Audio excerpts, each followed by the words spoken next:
Bienvenue sur Azimut, ici nous parlons orientation. Retrouvez tous nos contenus et nos outils pour les parents sur azimut-orientation.com. Bonne écoute. Dans cet épisode sur le thème des contenus choquants, nous abordons le sujet des images choquantes qui font désormais partie de notre quotidien.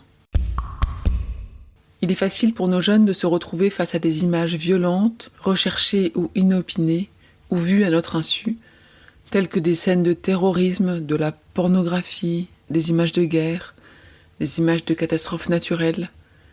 Les images choquantes font désormais partie de notre quotidien. Elles sont difficiles à supporter et elles exposent particulièrement nos enfants à des traumatismes. Les parents ont tendance à sous-estimer les risques réels auxquels leurs enfants ont déjà été exposés. 31% des parents déclarent que leurs enfants ont été exposés à des contenus choquants ou violents, mais en fait, ils sont 40% des enfants à déclarer avoir été confrontés à ces contenus. Alors, quels sont les risques lorsque sont vues des images violentes, qu'elles soient fictives ou réelles ?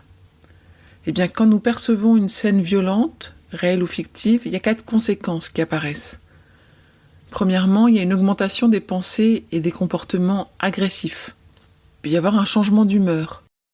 Il peut y avoir une perte de l'empathie et des modifications physiologiques. Oui, le traumatisme créé par des images se soignera par des échanges verbaux, soit avec vous-même, soit avec d'autres membres de la famille dans lesquels il y a confiance, ou alors encore à un professionnel qui a l'habitude de recevoir la parole des enfants et des adolescents sans porter de jugement. Mais pour quelles raisons certaines images sont-elles considérées trop violentes ou choquantes pour nos adolescents ?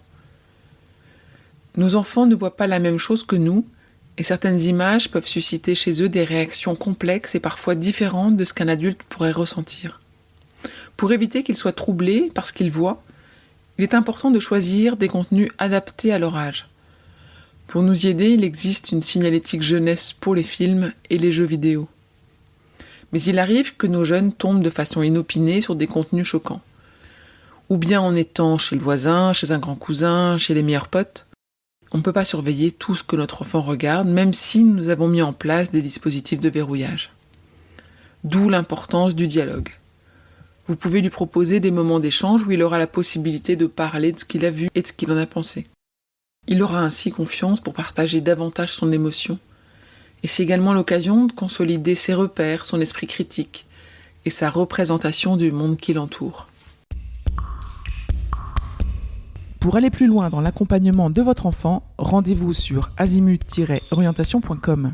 Tous nos contenus y sont classés par thématique et vous pourrez consulter notre calendrier, notre annuaire d'experts et vous inscrire à la newsletter pour ne rien louper.